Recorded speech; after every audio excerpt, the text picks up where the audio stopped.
Hello guys, and welcome back to Joe's Ventures. And today we're doing part 176 of our Planet Zoo mod spotlights, where we take a look at some of the wonderful mods people are making and use them to talk about some of the wonderful biodiversity that we share our world with.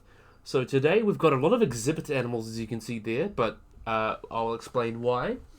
So I've split this up into two parts, but Nawala has come out with a tarantula pack, so he's created about 7 or so different species of tarantula that we'll go through over the next couple packs. Plus, there's some other really cool mods that both he and Tosco DS have been making in the exhibits. And plus, we've got obviously a couple nice birds that we get to talk about as well near the end. So it will be a shorter one today, but definitely still worthwhile. So we're going to carry on. So we're going to start off with one of the species by Nawala. We have got the Arizona blonde tarantula. So the scientific name for this species, we'll get one in the light. The scientific name for this species, Halapalma chacodes, also known as the Western Desert Tarantula, the Desert Blonde Tarantula, the Arizona Blonde Tarantula, or the Mexican Blonde Tarantula. They're a type of tarantula that have a limited range in the deserts of Arizona and the adjacent parts of Mexico, but can be very common within its range. So the common name, the blonde tarantula, you can see kind of refers to its carapace there. You can see it's got like a very blonde, pale hairs that contrast with its dark colours of its abdomen. So it gives it that kind of, blonde colour. So that's where it kind of gets its name from. So in terms of description, they're about 3 to 5 inches or about 8 to 13 centimeters long or large bodied. They are also a burrowing spider that is commonly seen during the summer raining seasons in southwestern deserts. The female is usually a uniform tan color, and the male has black legs, a copper colored cephalothorax. So that's the kind of bit that's between the head and like that. But there's a cephalothorax and a reddish abdomen. The female is up to about 56 millimeters in body length, while males on each 44, and these burrows can be as large as 1 to 2 inches, or about 25 to 51 millimeters in diameter, with strands of silk coming out as well. So in terms of they've really cool, there's multiple lectins that have been detected in the serum of the species, and these lectins are proteins that bind to carbohydrates.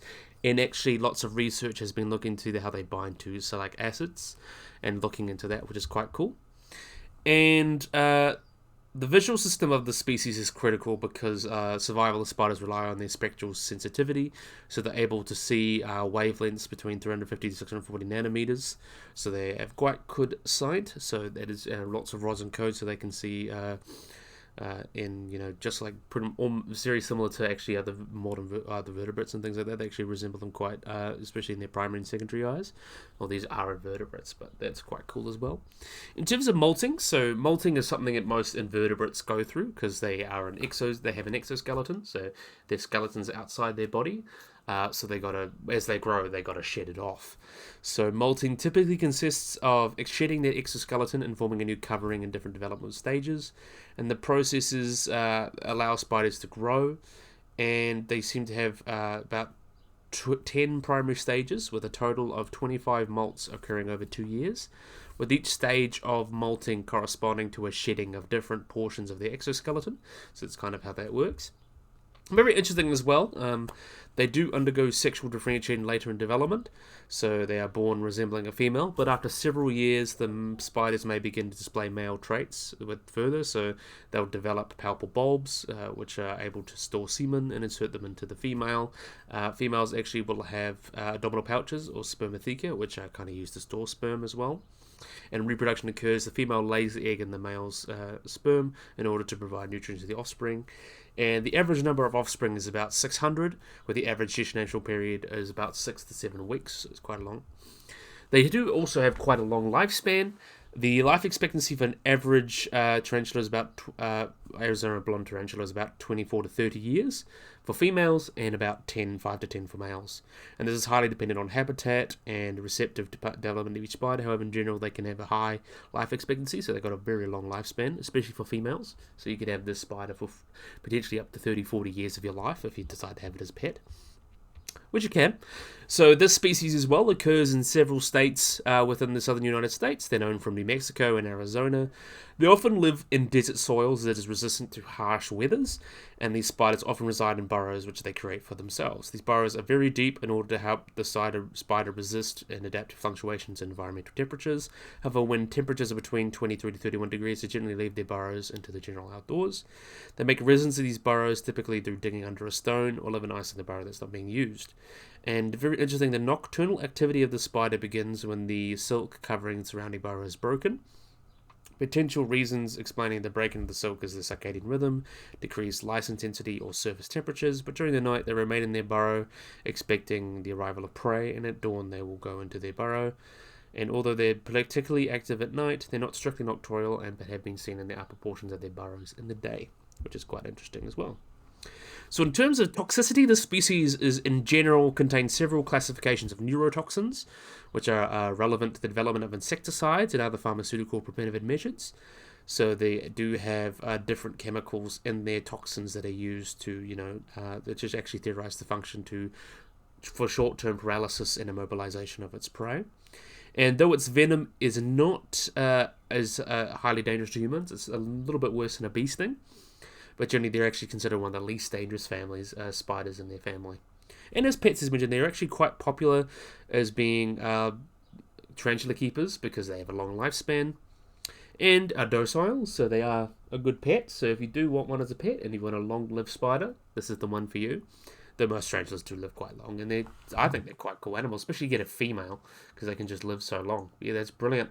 Okay, that is the Arizona blonde tarantula done by Noah Waller. Next one in the pack, we've got another really cool one here. We've got the Costa Rican zebra tarantula, another similar species, but obviously from a different place. And we got a perfect picture or a perfect view of you there. How beautiful are you? This is Allopalma. I believe they're actually the same genus. Yes, they are the same genus. This is Simani. Or the Costa Rican zebra tarantula, or the striped-knee tarantula. These guys are a species of tarantula that live in the western Costa Rica and other parts of Central America, such as Honduras and Nicaragua, and possibly Guatemala. And you can see they're usually black with white stripes near their joints, or near their joints, but their brown color form does also exist. So zebra tarantulas are also very much like the Arizona blondes. They are deep burrowing spiders. They typically live in open or semi-arid scrublands and often found in large aggregations. Their deep burrows keep the temperature below the highest daytime temperatures and retain humidity. Though conversely, as temperature drops at night, the burrows buffer against the lowest temperatures. So living in those burrows, same for the Arizona tarantulas, that allows them to basically average out the temperatures so they don't get the extreme hot or the extreme cold. It just keeps it more average for them, which is good. So zebra tarantulas can grow up to about 10 to 13 centimeters, including their leg span, and females can live for about 20 years, very similar to other species of tarantula. Males tend to have a much shorter life, up to 5 years, because, in about a single year maturity. So very similar to a lot of other species, they don't differ that much in that regard. And in the wild, they've been seen to eat a wide variety of insects, such as grasshoppers and cockroaches, and in captivity they eat crickets, or pretty much anything that's small enough and vertebrate enough to eat them. But what's really cool as well is that, like other tarantulas, these guys have undulating ears, or they can actually throw these hairs at predators. So like a human or something big that's coming to annoy them, they can kind of spray or throw those hairs and irritate them, especially on human skin. So it is irritating to humans. So you got to be very careful when handling these guys. However, it is rare for them to do so, and they're actually notoriously very skittish in nature and fast runners. So that's another really cool thing about this tarantula species. So we don't have too much information on the wiki. Let's have a look and see what other information we can probably grab. Yeah, they are endangered species, interestingly. A little bit sad, though. So they are deep burrowing spiders, undulating hairs. Yeah, similar in that regard. They play an important role in pest control. Yeah, that makes sense. Yeah, they can't share anything with anyone else. But yeah, another really cool species. A lot of them tarantulas are very similar, but they've got a lot of very interesting patterns and colours and things, which does make them quite unique. So that's why Noah Waller's created this really awesome pack. So next up, we've got actually a critically endangered species of tarantula. So this is one for conservation value. We have got the Guti Sapphire tarantula, also known as the peacock tarantula. So we're going from the new world to the old world. This is a completely different guy. So let's see if we can find one. Oh, there we are. Perfect. And look how pretty it is. You can see where it gets its name, Sapphire. It looks like, looks like a sapphire. So this is Polyctheria metallica. So metallica because it's like a metal sheen to it. So also known as the peacock tarantula, is an old world species of tarantula and the only blue species in its genus. And like others in genus, it has these kind of intricate fractal-like patterns on their abdomen. So you can kind of see that there and how cool that looks. And the species' natural habitat is the deciduous forest of Andhra Pradesh in central southern India, and is classified actually as critically endangered. So it is a species of concern. So, as I mentioned, they do have those similar patterns or intricate patterns similar to other species in the genus. We'll probably see other species in this genus in the next video. But it's the only one to be covered in blue hair.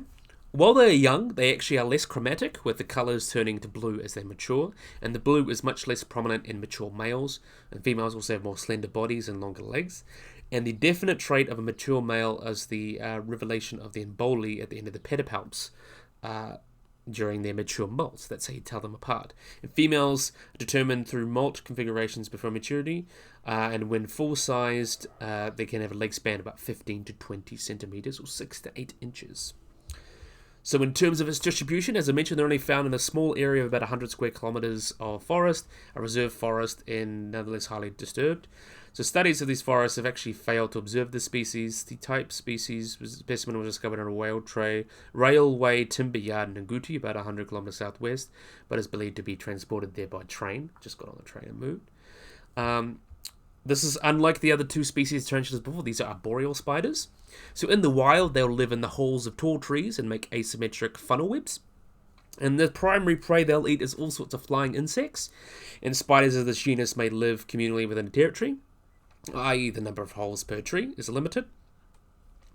The species is skittish and will try to flee at first, and also flee when light shines upon it, as they're a photosensitive species. However, under provocation, they can bite, so you've got to be careful of that. Longevity, similar to other species, live 11 to 12 years or year, references for females up to 15. Males live about 3 to 4 years, so long-lived. Not as long as the other two species, but still quite long-lived. So there's never been a recorded human death from a bite. However, their venom is considered medically significant, with their venom actually causing intense pain, judging from the experience of keepers that have been bitten by this genus. The vast majority of these bites are considered dry bites. So typically, they will bite you, but they won't inject venom. It's kind of just a way, hey, back off or I will bite you. That's enough to scare most things off. And the mechanical effects of this bite can still be worrisome, as the adult's fangs are actually nearly three quarters of an inch. So you've got to be very careful of that. And they can actually move rapidly and may defend itself if cornered. And venom may produce a heart rate increase, followed by sweating, headaches, stinging, cramping, or swelling. And effects can last for up to a week. However, in extreme bites of this genus, the effects may actually be felt for months afterwards. So definitely want to avoid getting bitten, because it's a needle and the venom is quite bad. It's not going to kill you, but it's going to be unpleasant.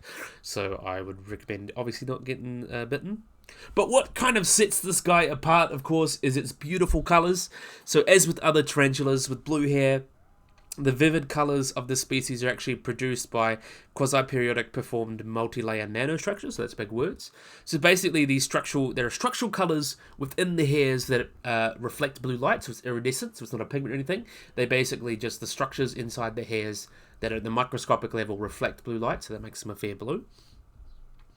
And some species of blue tarantulas have hairs like a special flower type structure to reduce iridescence.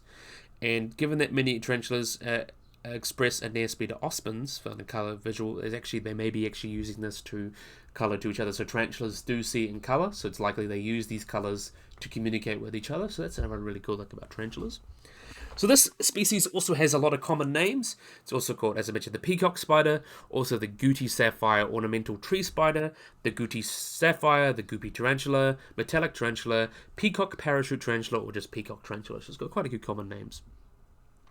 So in terms of its breeding, they've been bred in captivity for more than 10 years and are popular with tarantulas. And they're quite high demand because of how pretty they are. They're sometimes priced for $500 in the US, but spiderlings are typically $100 to $200. And as with most tarantulas, the spider's sex can influence price, with females being more expensive generally because they live longer. Members of the species are hardy, relatively fast-growing spiders. They generally feed on crickets, but also eat cockroaches, moths, and grasshoppers. And as I mentioned, they can get to about 15 to 20 centimeters or 6 to 8 inches leg span, and when fully grown. In captivity, they do like humid temperatures between 18 to 24 degrees Celsius, or 64 to 75 degrees Fahrenheit, and humidity level of about 75 to 85%. And they're very fast and sometimes defensive, they do have the potential of medically significant venom, so you've got to be very careful with that. But yeah, sadly, they are considered critically endangered by the IUCN due to its occurrence in a single small land area with habitat that has been rapidly degrading because of logging and firewood harvesting. Another threat as well is collection for the pet trade, though population sizes are unknown, but a combination of these factors indicate there's declining. So they are critically endangered spiders, sadly, so I hope there's more efforts to protect them. And I know they always talk about the US ARC, or the ARC, how they talk about how species in captivity, like they may only live in captivity for a while because their habitat has just gone so quickly. I hope this doesn't become a situation for the spider, but hopefully they do manage to live on some way, because they're such a beautiful animal. And I do love tarantulas. Like I've worked with tarantulas before, and they're such beautiful animals. I love them. Actually brilliant. All right. So that is the last of our tarantulas. Now we've got a spider. So this one was done by Tosco DS. How can you not love the guy? So this is Tosco DS, the golden orb-weave spider. So let's have a look at this species here. So I think that's the male. Oh, there's the female there. We'll have a look at you girls. And you can see some of the changes to the habitat. They've got their webs there. So really, really beautiful, aren't they? So this is Trichocephala clavipes. So do you say that? Clavipes. So this is commonly known as the golden silk all-weave spider, or the golden silk spider, the golden all-weave spider, or colloquially is sometimes considered the banana spider. This is an orb-weaving spider species that is native to wooded areas from southern US down to Argentina, and are indigenous through both continental North and South America. They're also known for the gold color of their silk, the large size of the females. So you can see this extreme sexual dimorphism in the species, and the distinctive red, brown, and yellow coloring. They do create large asymmetrical circular webs attached to trees and low shrubs to catch small to medium-sized prey, mostly insects, but we'll carry on there. So description, as we mentioned, they have huge sexual dimorphism. This is actually a great example here. So we can see that's a female, that's a male. So that's a great way of comparison, and that's what's really great about Tosco's mods. A couple of them have sexual dimorphism, like the trilobite beetle. But anyway, so like most orb weavers, they do have marked sexual dimorphism. So the females are actually some of the largest non-tarantula spiders in North America, and it's possible ranging from about 24 to 40 millimeters in length when fully developed. And it's possible that it's even the largest orb weaver species indigenous to the United States. And females, you can see, have the very distinct colouring, so making the species quite easy to recognise. You can see they've got the silvery white cephalothorax there, and a long orange-brown abdomen with 2 rows of small kind of spots there. You can see that there. The abdomen changes in colour as the spider matures, and their legs consist of dark yellow to brown banding, as the first, second, and fourth leg pairs also, have black brush-like tufts near their joints. You can see those kind of little hairs down there, which Tosco actually recreated rather well. But males tend to be much smaller, and only 1/3 to 1/4 of the size of the female, at roughly 6 millimeters long, but have a more slender build. Let's see if we can actually find a male. Let's have a look at the male. There's a male there. Look at how small he is. So that's the male there. So that's the boy. So the mass is probably about 1/30th or 1/70th that of a large female. So very, very small. They love their big girls. Male coloration, though, is much less complex. So they're basically like a dark brown body and legs, with males containing a black band near the end of their tibial segment, the same as where they would have, the tufts of hair as a female. And that's quite cool. So in terms of their distribution and habitat, they're most commonly found in the Antilles in central Mexico. That's where they're most commonly found, I guess. So you could say in Mexico, north of Panama. Less abundantly, they can be seen as far south of Argentina, and in north they go to parts of the southern US, And seasonally, they may range more widely, and in summer, they've actually been far north as lower eastern Canada. But they seldom survive those winters. So they actually may also be found within or near colonies of Metipra indicasa, which is a Mexican colonial orb-weave spider that typically forms large groups from about a few hundreds to thousands of individuals. And because humans inadvertently kind of transport these spiders in passages, in cargo containers, plant nursery stocks, and things like that, they're all generally occurred very unevenly over wide areas. Often patches of high density are found in other populations. And accidental human transport have increased markedly since late August and early September, where the spider's reproduction is at its height. So in terms of male searching behavior, so typically the males will move from web to web, attempting to mate with the female. Males will risk death from each move of the web, largely due to predation, and this mortality risk increases in the breeding season. So the risk is lower at the early stages of the season and gets higher later in the season. As a result, many males are more choosy in the early season than they are in the later season.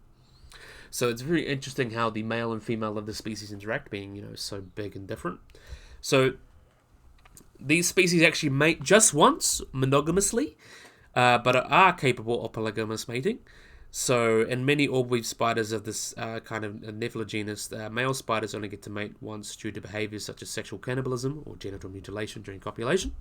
However, these spiders does display monogamous mating systems. However, this species rarely faces sexual cannibalism or genital mutilation and is thus able to molt with multiple females. So it's interesting. Monogamy still occurs for many male individuals, though, but due to factors like the ability to encounter females and things like that. So they're not going to get eaten, likely, unlike most spiders, but they do just generally mate with one female, but they do have the chance more than things like that. But also they do produce a limited amount of sperm over their lifetimes, so it's kind of things like that.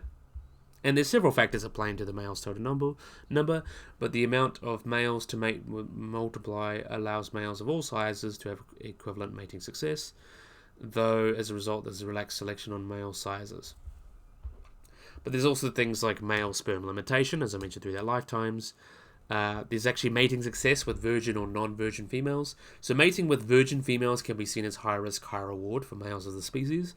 So in situations where these species are limited to monogamy in the environment, mating with virgin females offers the most reproductive payoff. Hence, the male can use this biosperm reserve mating with a virgin that makes sense to maximize its reproductive potential.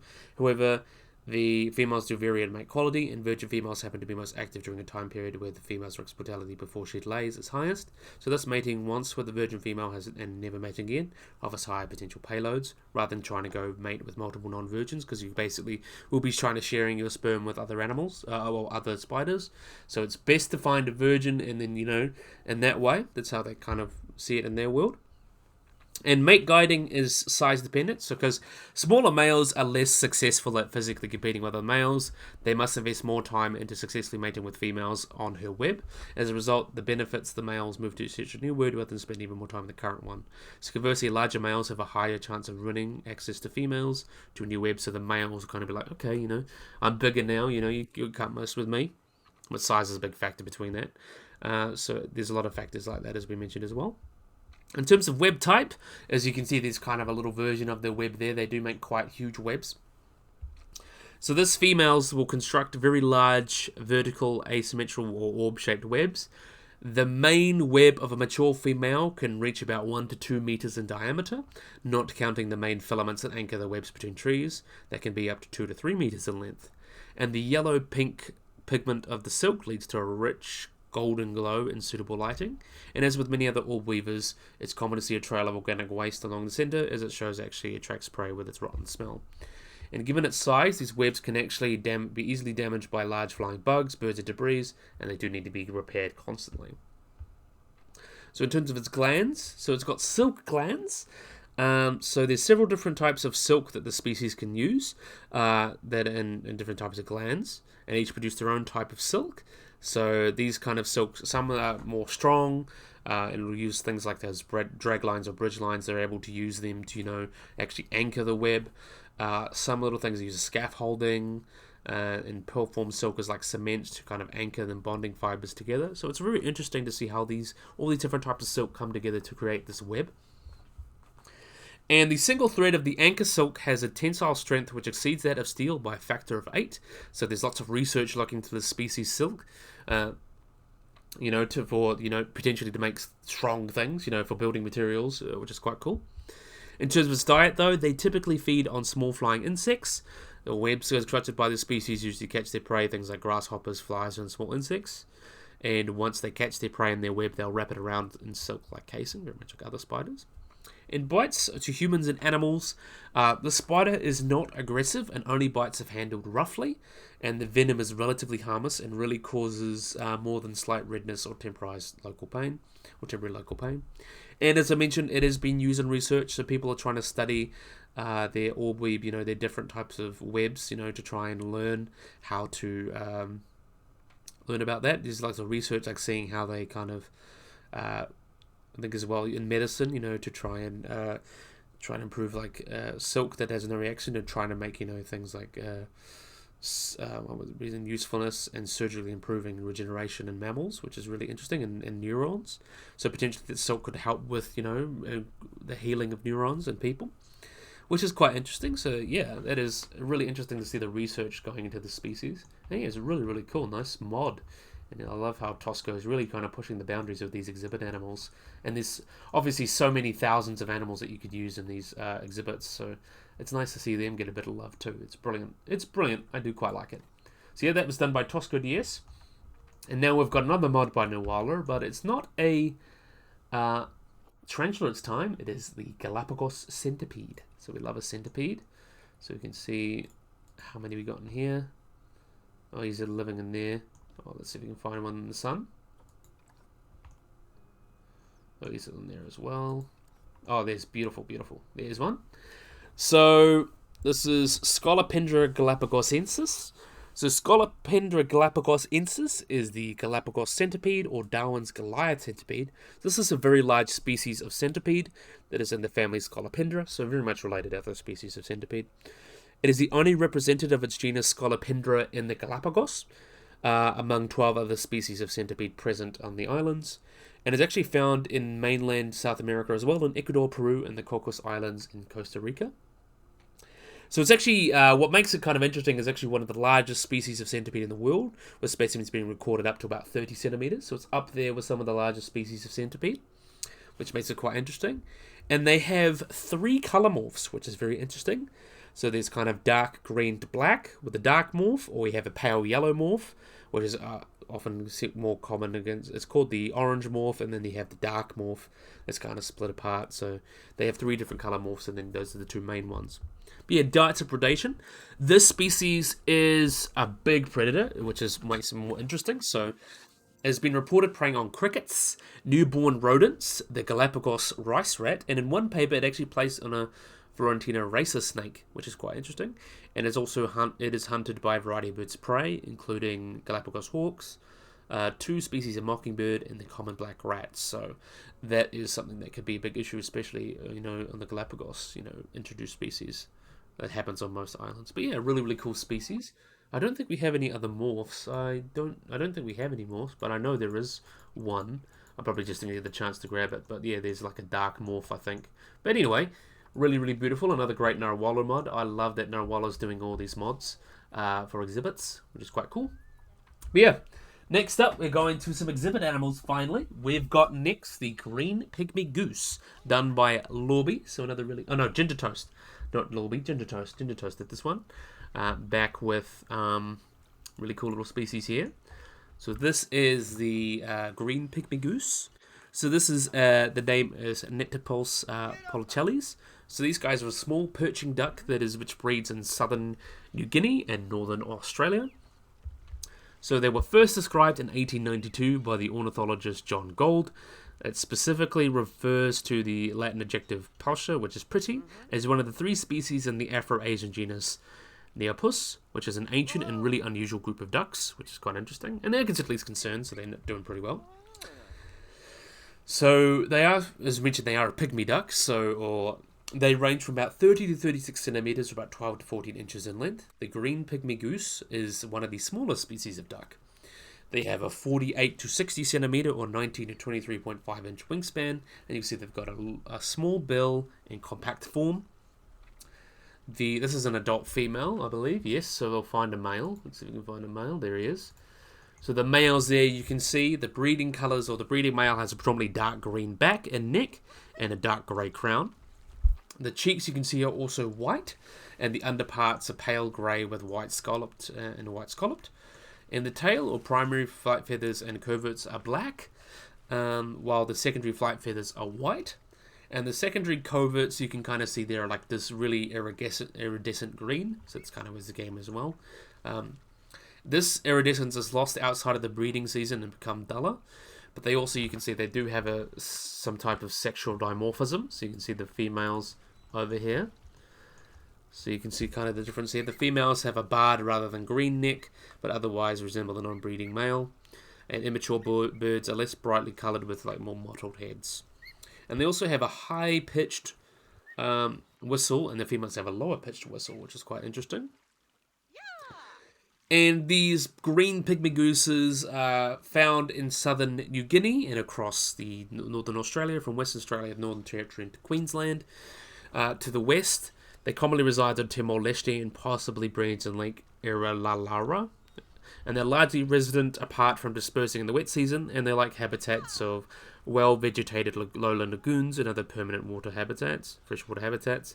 And the green pygmy goose mainly nests in tree hollows, and 8 to 12 eggs are typically laid, and incubation period is about 26 days. So yeah, that's quite interesting. I just want to have a look at the little genus there. So yeah, there's a few different species in there, like the cotton pygmy goose from Southeast Asia, and then there's the African pygmy goose from Africa, yes. But yeah, really, really cool little species, and nice to see some little guys getting some love. Really, really cool. I'm definitely a big fan of that. Love these little cuties. Love these little pygmy ducks. So yeah, last but certainly not least, we've got a mod by Great Cakes. How can you not love a Great Cakes? As always, knocking it out the park. So here we've got a superb lyrebird. So lots of birds today. How beautiful is that? So the superb lyrebird, or Menura novahollandiae, is an Australian passerine songbird and one of the two species in the family Menuridae, with the other being the much rarer Albert's lyrebird. So this is one of the world's largest songbirds, and is renowned for its elaborate tail and courtship displays and their excellent mimicry.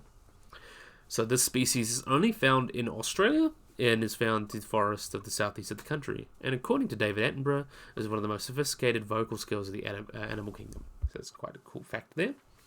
So based on specimens from New South Wales to England, Major General Thomas Davies reported the species superb lyrebird is called Menura superba.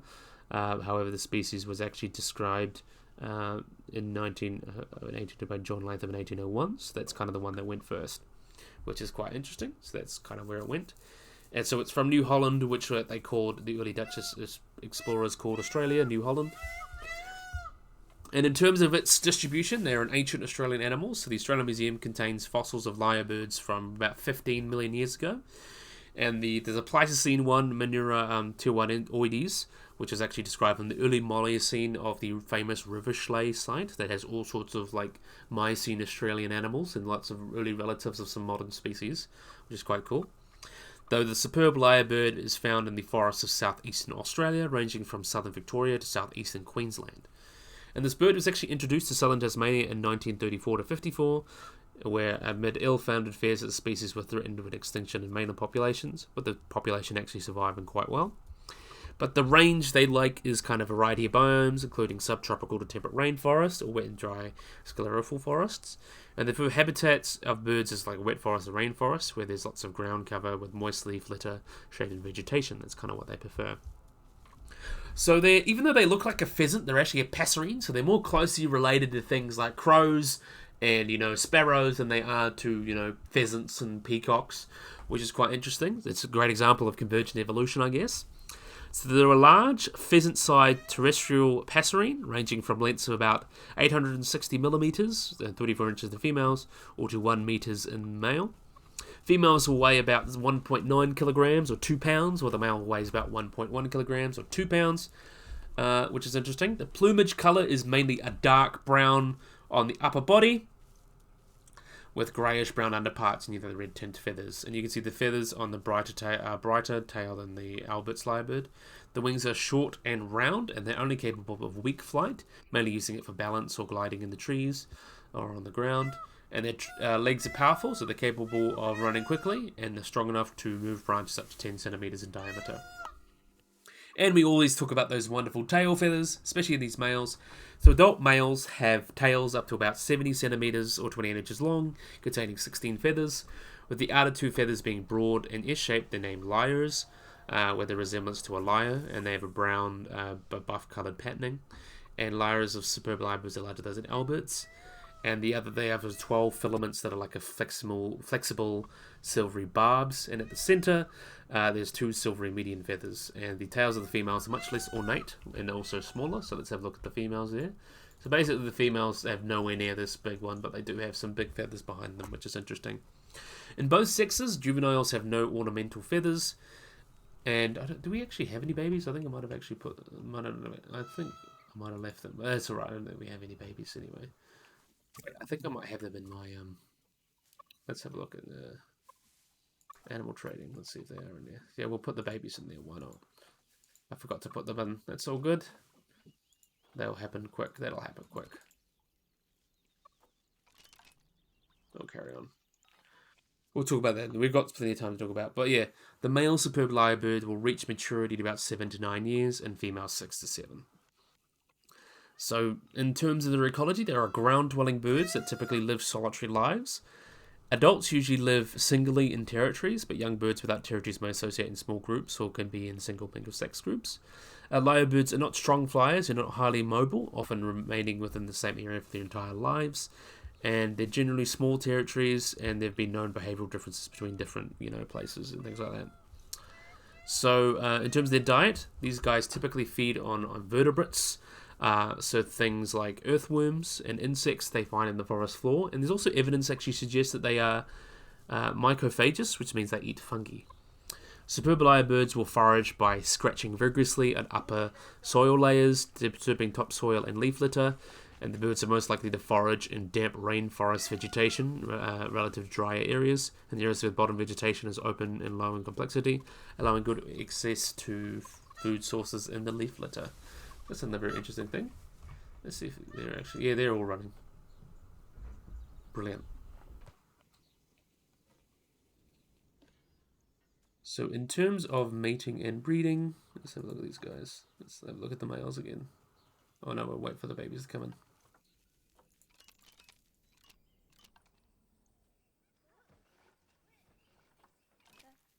There's little babies. How cute are they? Anyway...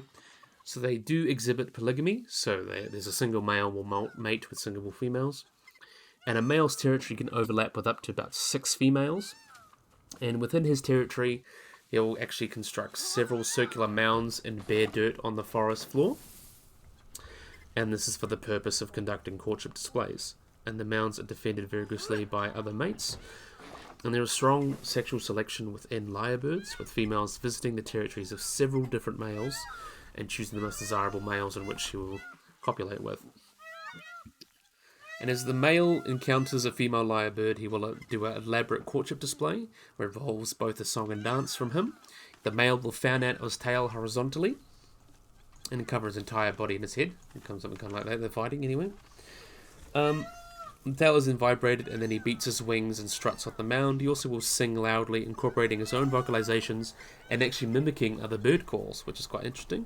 And after mating, the male will perform an ornate post-copulatory display, shaking his tail for a soft click, and then he faces the female and will walk backwards. And studies actually have found this kind of dance choreography is highly coordinated to different types of song repertoire. And coordination of these movements and acoustic signals is a trait that was formerly thought to be unique to humans and actually indicates high cognitive ability, which is quite cool. And then females are the sole provider of parental care, and they dig large dome nests that stick out on raised earth platforms, with nests most likely being located in wetter areas with deep leaf litter and high understory vegetation complexity, reflecting the requirements of food availability and protection from predators. And then the female will breed once a year in winter, usually laying a single egg. and eggs are laid in deep beds of lyrebird feathers within the nest, and then are incubated for up to about 7 weeks. Post-fledging parental care lasts several months, with the female exerting significant energy in breeding and brooding in the nest. So that's very interesting as well. But yeah, mimicry is something that's very much they're renowned for. So let's have a look at a male while we talk about that. So they are known a lot for mimicry. So it's estimated about 70 to 80% of males' vocalizations are imitations of other birds, but also occasionally marsupials. And they've also been known to mimic alarm calls and songs as well. And they're actually highly accurate, and even sometimes model species cannot actually tell the difference between their call, another call of another member of their species, or a lyrebird. So that is pretty impressive. But generally, what's very interesting, juveniles will learn mimic items through transmission of older lyrebirds rather than from the model species. So they learn imitations from other lyrebirds and not from the species that makes the calls. So it's quite interesting. And the quality of these mimetic songs increase with age, with adult lyrebirds both having more accuracy and more diverse repertoire of mimic sounds than some adult birds. And they actually produce recognizable imitations with 4 sort of adult versions, and then they kind of, refine it as they get older. And like many passerines, there is significant differences in lyrebird populations over the range and things like that, and this includes repertoires and characteristics of their vocalizations, which is also quite interesting. And the mimicry of the male is actually a well-determined sexual trait, so females will prefer males that are more accurate at mimicking sounds and have a greater diversity of mimic sounds. And although to the human ear, it's almost, you can't tell, but lyrebirds can tell the difference, and especially females, they've been very picky. They want the males that have the most imitated calls and the best ones, so basically that's what they're looking for. And then mimicry in females, there's actually been far more research into males' sounds, but the studies actually show that females can actually produce these sounds as well, while foraging or digging during nest defense. So that mimicry also has a function as both dealing with each other and maybe to scare off predators. Mimicking the sound of a predator could potentially scare them away, or scare predators away, or they could distract, things like that. And they have been known to mimic all sorts of non-natural sounds. So David Attenborough's Life of Birds, it's been seen to mimic camera shutters, chainsaws, car alarms, other birds like captive kookaburras or laughing kookaburras. There's also was one in Taronga Zoo that mimicked an alarm, so that they had to evacuate the zoo, which was quite interesting. Also cool as well, they are ecosystem engineers, so they do have a major effect on the forest floor. So the lyrebird can actually move and bury up to 200 tons per hectare of leaf litter every year, which actually is more than pretty much every other animal. And they disturb so much, increases the nitrogen cycle in the ecosystem, and then reduces the fuel availability for forest fires. So they are very good for their ecosystems. And in terms of their threatened predators, they are vulnerable to native birds of prey, like goshawks and currawongs and things like that. But nests are also particularly vulnerable, but adults are vulnerable due to the loud calls as well, so they can be vulnerable to all sorts of predators. They're also a poor flyer, so when they alarm, they will tend to run away, but they'll sometimes, glide or try to from lower perches, things like that. But mostly they'll just try and run away. The human factors as well do actually pose some great threats to lyrebirds. So because they're ground dwelling, they are vulnerable to car collisions, but also the presence of roads also separates habitat, and things like domestic animals or predation from introduced species such as red foxes does impact these species. But they're typically doing okay, I think. They're considered least concerned, but those are things that people, impact them. And they're an instantly recognizable bird. They're considered as an emblem of Australia. They're often on the reverse side of the Australian 10-cent coin. And they were kind of an emblem of the New South Wales National Parks and Wildlife System. And there are a few museum specimens, luckily showing off their, really interesting, tail feathers and how beautiful they are. But yeah, quite cool. And this was one by Great Cakes Mod. She really did a wonderful job. Really, really awesome. So yeah, I know it was a bit of a shorter one today, but still get a good look at some wonderful mods. So thank you, Nowallo. Thank you, Tosco. Thank you, Ginger Toast, and thank you, Great Cakes. You've all done a wonderful job with these mods. And I love seeing more interesting diversity in exhibit animals and some more birds, because I do love birds. But yeah, I really, really, really hope you guys have enjoyed this video. Hope you guys like and subscribe. Always remember to get the little bell icon to get notified about anything. So yeah, if you guys enjoyed this video, hope you guys like and subscribe, and bye-bye.